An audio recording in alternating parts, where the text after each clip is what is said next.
So we're joined by our General Manager of Football, Andrew Mackie. Andrew, it was a riveting conclusion to the trade period, but we got our man. How exciting is it to bring someone like Bailey on board? Yeah, we're rapt to have been able to get Bailey in on Wednesday night. Clearly, it's a long negotiation.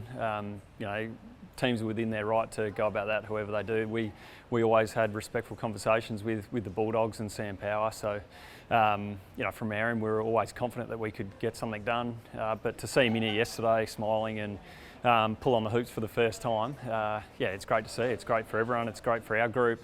I know our players are really excited to have brought Bailey in, and he's really excited about the thought of playing with the group we currently have and adding to that. So great time for the club and everyone involved. And can you just provide a little bit of insight into what goes into all the work and collaboration that goes into executing a four-way trade between four clubs like we saw on Wednesday night? Yeah, we were aware that the Bulldogs wanted to do certain things, and in the end, we were happy to facilitate and move a couple of things around. There was a little bit of a pick slide in there. Ultimately, we like to think that in those negotiations that everyone feels like they walk away, like they've done well and are able to sort of set up their next season and beyond. From that, it's not, we don't go in with the intention to just win at all costs, albeit, our intention was to bring Bailey in. So, I'm happy that the Bulldogs were able to do what they did. St Kilda were able to bring in their guy. Carlton were able to do a trade and get pick 38. So everyone felt like a bit of a winner out of that. They do take time. Had a feeling that one was going to go to the end on Wednesday night, albeit always thought that, it was going to get executed as it did. And the club is also committed to bringing in Jack Martin next year and adding him to the list at the start of November. How exciting is it to bring in a player of that calibre that's got not only a great skill set but also experience at the top level? Yeah, look, Jack's been around for a while now. Had some experience. His journey from country WA to Geraldton to Perth to Broome, Perth, over to Gold Coast, back to Melbourne. Now we're really excited to get him down here. He's looking to settle in already. He's got a house, young family. We'll have his second kid in the not too distant future. So we feel like we're a really good spot for him and really excited about what that can be. Clearly, the on-field stuff for Jack hasn't gone the way he would have liked the last couple of years.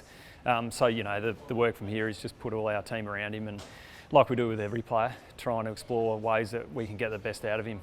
He's a great person, going to be great for our group. Looking forward to what that can potentially be. And with the trade period now done, attention turns to the draft next month. What does this next month look like for you in terms of the study and what you need to look for heading into that period? Yeah, look, our recruiters do a power of work, and it's peak that season now. Like, the guys are covering off a lot of interviews. We're lucky we've got a really good team that do lead that for us. So looking forward to that information coming back, get really pointy on where they see the selections and the players sort of falling in, and what we feel like we need to do from a list management point of view, and tying all those conversations in.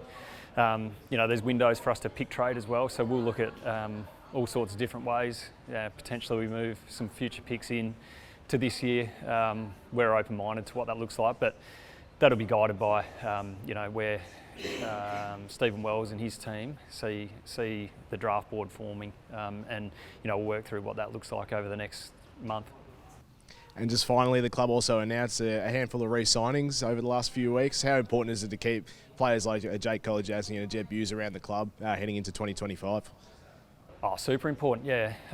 Look, we're really lucky. I get to come and work with a great bunch of people every day, and that's staff and players, and to have our players commit and wanting to commit to us is great for our team. And those guys have been really important players for us, and will continue to be. And Lawson, I think, is one of them too.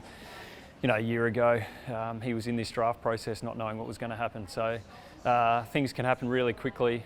As I said, we're lucky to have the group of players we do, and to have a couple of experienced ones commit, and there'll be a few more shortly, is really important to our group while we bring along the next wave of players, as we've all seen over the last 12 to 24 months.